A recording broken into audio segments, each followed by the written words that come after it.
ये नज़ारा है श्री पिसवांजी महादेव से आम्बेश्वरी जाने वाले रास्ते पे। मैं इस रास्ते पे आज पहली बार जा रहा हूँ, तो आज सब मुझे इनके साथ जाने का सौभाग्य प्राप्त हुआ है। तो आज हम पहाड़ी पे आए और ये सिरे का नज़ारा, धुंध के बीच कुछ दिख नहीं रहा, बस 5 से 10 फीट हमें दिख रहा है कि आगे क्या है कोई पता नहीं चल रहा है। इतने बादल, इतनी गहरी धुंध, जैसे मुझे लग रहा है कि आज हम आए माउंट की वादियों में।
ऐसा लग रहा है जैसे मैं किसी जन्नत में आया हूँ। घर जाने की तो इच्छा ही नहीं हो रही। रियल में आनंद लेना हो ना तो ये प्रकृति का, चाहे इंसानों से कोई लेना देना ही नहीं है। ये प्राकृतिक झरने, ये वादियाँ, ये बादल, ये पक्षियों की आवाज़, मोर की आवाज़ और ये हरियाली, रियल में यदि मन और तन शांति की अनुभूति चाहिए आपको तो पहाड़ों में आना चाहिए, आनंद आ गया। जो ये रास्ता जा रहा है तो मैंने सोचा कि एक छोटा सा वीडियो बना लूँ, क्यों ना आपको भी देखने का आनंद आ जाए। मुझे तो आनंद आ ही रहा है, मतलब इच्छा तो नहीं हो रही थी कि वीडियो बनाऊं, लेकिन इस प्रकृति के माहौल को देखते हुए ऐसा मुझे लग रहा है कि मुझे एक वीडियो बनाना चाहिए ताकि आप लोगों को भी इस आनंद का अनुभव हो सके। तो मैं आपको बता रहा हूँ, हम 20 रास्ते लगभग 50% तक आ गए हैं। अभी ये झरना आपको दिख रहा, हम झरने के साइड नीचे गुजरेंगे तो बीच में यहाँ एक छोटा सा कुंड आ रहा है, जहाँ कितनी भी भीषण अकाल हो, गर्मी हो, यहाँ पानी सूखता नहीं है। कुंड है, प्रकृति का वरदान है।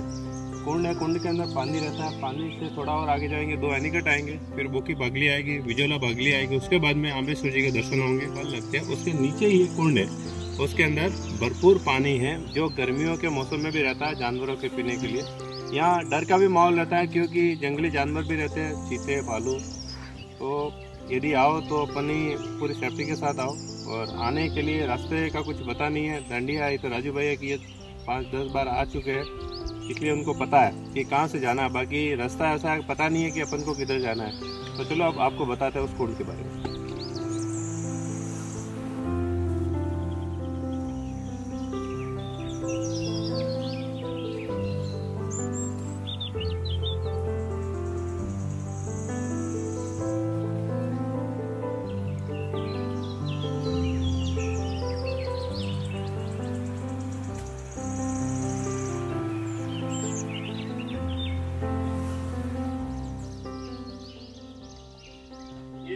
जंगल के अंदर हम कुंड के पास पहुंच गए हैं बड़ी मकसद के बाद में। ये झरनों के बीच में प्रकृति की गोद में एक कुंड आया हुआ है। देखिए आप, मैं बताता हूँ आपको, यहाँ पे ये इतना पानी सदाबहार रहता है। मुझे भी पता नहीं था, लेकिन राजू भाई ने बताया, क्योंकि ये यहाँ पे आते रहते हैं। तो ये हर बार, जितनी बार भी आए, इतना पानी हमेशा यहाँ पे रहता है। शीतल पानी है, आप पी सकते हो, मीठा गंगा जल की तरह पानी है। और जानवरों के लिए ये पानी हमेशा रहता है, 12 मास पानी रहता है। मतलब कुदरत का अपन कहने चाहे तो ये नज़ारा ही कुछ और है। मुझे तो बहुत ही आनंद आ गया। आस पास में कहीं पानी नहीं है, लेकिन यहाँ पे ये पानी भरा पड़ा है और हर बार यहाँ गर्मियों के अंदर भी पानी रहता है। ये प्रकृति का नियम ही कुछ और है जो अपन इसको समझ नहीं सकते। तो अब आगे भी आपको बताएंगे कि कैसा हमारा सफ़र रहता है। तो चलिए आगे चलते हैं।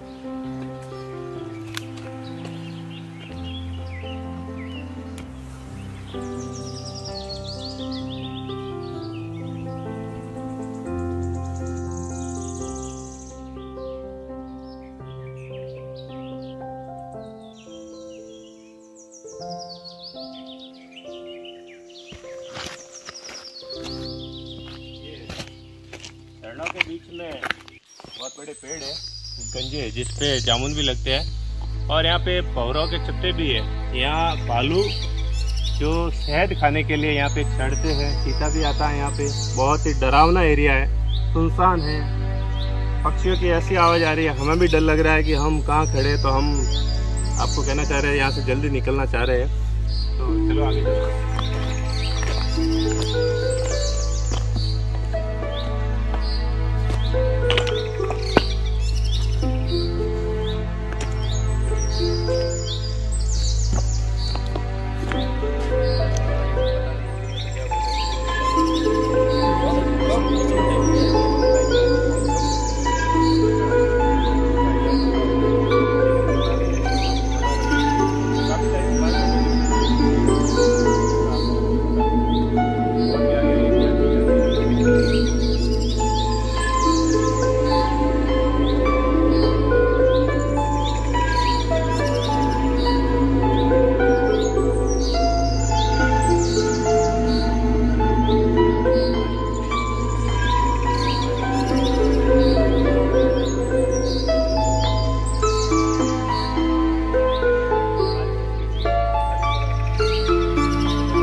इलाका हरा भरा है, पूरा आदिवासी इलाका है, ग्रीनरी बेल्ट है, बहुत ही पेड़ पौधे, सुंदर नज़ारा है। क्योंकि बारिश का मौसम है, हल्की हल्की धुंध छाई हुई है, हल्के हल्के बारिश के छींटे भी हो रहे हैं। ऐसे हो रहा है जैसे कोई मतलब ऐसे लग रहा है कि अपन कहीं किसी अलग दुनिया में आया है। और ये पहाड़ी का ऊपरी भाग है जहाँ से अब नीचे उतरेंगे, इसलिए आम्बेश्वर जी जो आगे आएगा बिजोला भागली खेत भी आएंगे, जहाँ पे ये ग्रासिया लोग आदिवासी लोग खेती करते हैं। और अब नीचे उतरेंगे आम्बेश्वर जी की तरफ, क्योंकि पागले को अपन ने पीछे छोड़ दिया है। तो अब चलते हैं आम्बेश्वर जी धाम की ओर। बहुत ही आनंद आएगा यदि आप आते हो, इस मौसम के अंदर आते हो तो ये सुहाना मौसम, ठंडी ठंडी हल्की हल्की बारिश की फुहारें होते हैं। तो मैं आपको कहूँगा आओ तो अकेले मत आना, राजू भाई के साथ जरूर लाना।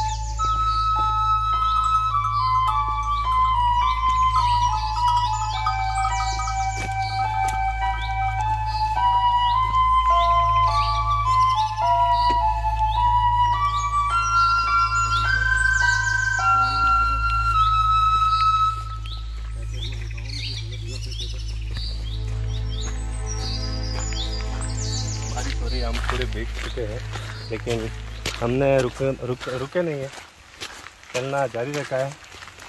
क्यों होगा जो देखा जाएगा। जा रहे हैं महादेव के धाम। लोग बर्फानी बाबा के वहाँ जाते हैं, तो हम श्री आम्बेश्वर बाबा के यहाँ जा रहे हैं। किया है अपने राजू भाई का, तो उनके लिए एक छोटा सा गाना पेश करूँगा। ये दोस्ती हम नहीं तोड़ेंगे तुम मगर तेरा साथ ना छोड़ेंगे। ये दो पत्तियाँ मेरे दोस्त राजू भाई के लिए। तो हम आ चुके हैं आम्बेश्वर जी महादेव जी मंदिर के जस्ट ऊपरी भाग पहाड़ी में, और वहाँ से एक झरना गुजरता है, बीच में एक गंगा वेरी भी आएगी, मैं आपको बताऊँगा। हम ऊपरी स्तर वाले भाग में आ चुके हैं, और अब यहाँ पे ये झरना है। ये झरना सीधा गंगा बेरी होते हुए श्री आम्बेश्वर जी, जो सामने वाला पहाड़ है जो धुंध की ओट में है, इनके जस्ट और इस पहाड़ी के बीच में श्री आम्बेश्वर जी का मंदिर आया हुआ है। और जो वाइट पत्थर है वो उस चोटी पे है। तो हम आपको बता रहे हैं कि हम वहाँ तक पहुँच गए, और हम लगभग आधे घंटे के अंदर वहाँ पहुँच जाएंगे। तो चलते हैं, आगे का रास्ता तय करते हैं। और अब दूसरी बार जा रहा हूँ, तो देखते हैं और इस मौसम का आनंद लेते हैं। आज तो बारिश में पूरा भीग गए हैं, आनंद ही आनंद है, लेकिन हम रुके नहीं, हमने सफ़र में कहीं विश्राम किया नहीं, नॉन स्टॉप कर रहे हैं। तो चलो आगे जाओ।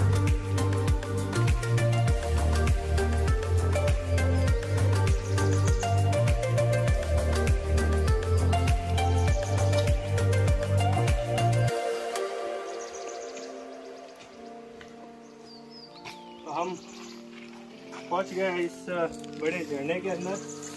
ये झरना सीधा आम्बेश्वर जी के शरणों में ये पहुंचेगा। बहुत ही भयंकर जंगल के बीच में से ये झरना गुजरा, और आप देख सकते हो गहरी इन झाड़ियों के अंदर। डर तो लगता ही है, लेकिन मौसम ऐसा कुछ नुकसान है, तेज बारिश से मैंने तो ये झरना उसका पानी चलता होता। बीच रास्ते में अपनी चले वहाँ बारिश थी, लेकिन बहुत जल्दी बंद हो गई।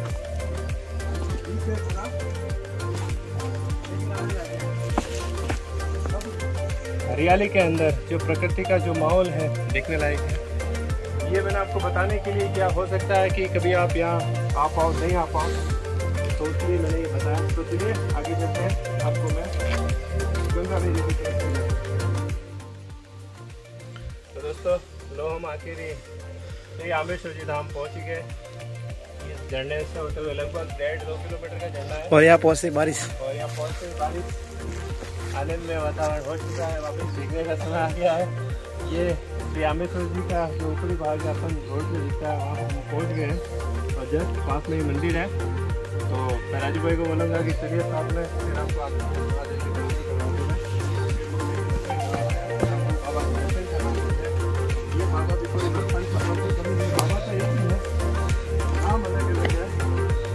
जाते हैं यहाँ पहाड़ों में, और आज बहुत ही आनंद आ रहा है। श्रावण का ये महीना, हल्की हल्की बारिश की बौछारें हो रही है और अब धीरे धीरे तेज हो रही है। आप मेरे चेहरे पे देख ही सकते हो, ये पसीना नहीं, ये बारिश की बूंदे हैं। तो अब चलते अब आपको हम दर्शन करवाते श्री आंबेश्वर जी महादेव के। बोलो श्री आंबेश्वर महादेव की।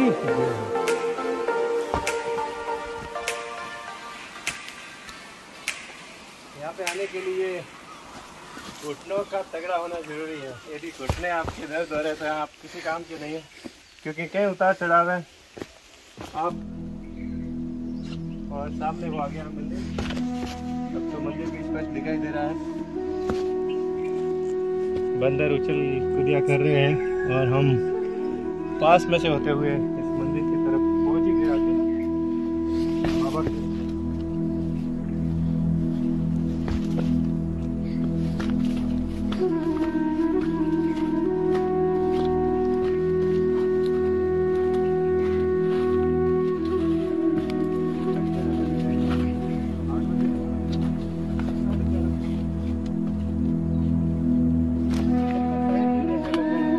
रास्ता भूल वाला था बारिश के मौसम में।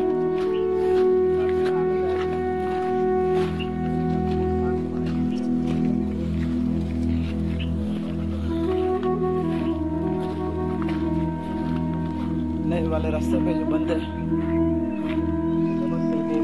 जय आंबेश्वर बाबा।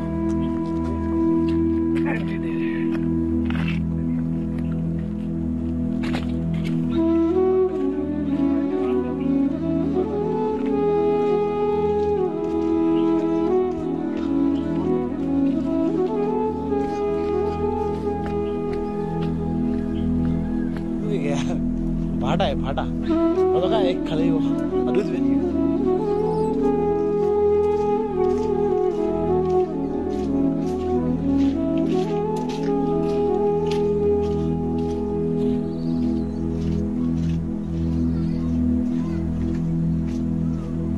बहुत सी हाल है।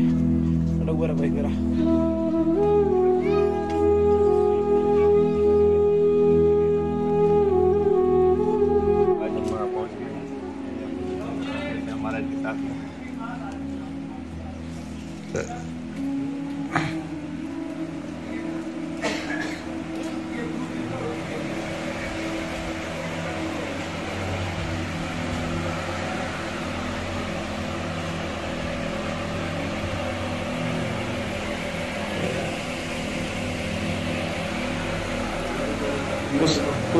तो आखिर श्री आंबेश्वर जी धाम पहुंच गए। शुरुआत में इच्छा थी कब से कई सालों से थी कि पिछवान जी से पैदल चल के आंबेश्वर जी पहुँचना है। आज पहुंच गए आंबेश्वर जी धाम में। पुजारी जी समीर जी महाराज से मिले, आंबेश्वर जी के लाइव दर्शन होने आपके लिए। समीर जी महाराज भी पहले एक दो बार यहाँ से पैदल आ चुके हैं, आपको कैसा लगा रहा? रास्ता तो थोड़ा मुश्किल भरा है और झरने जंगल, बीच में कोई जंगली जानवर का भी थोड़ा डर रहता है, बट एक बार ज़रूर ये यात्रा करनी चाहिए।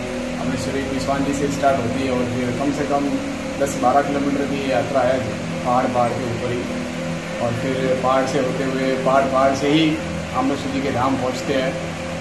और काफ़ी सौंदर्य लुक आ जाता है वहाँ पे, अच्छा लगता है, एकदम स्वर्ग सा अनुभव होता है वहाँ पे। अभी तो बारिश का मौसम है तो और भी व्यू अच्छा हो गया है।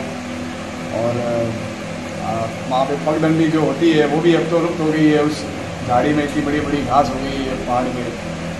बाकी आनंदित यात्रा रहती है ये 2-3 घंटे की, और बहुत ही आनंददायी होती है ये यात्रा।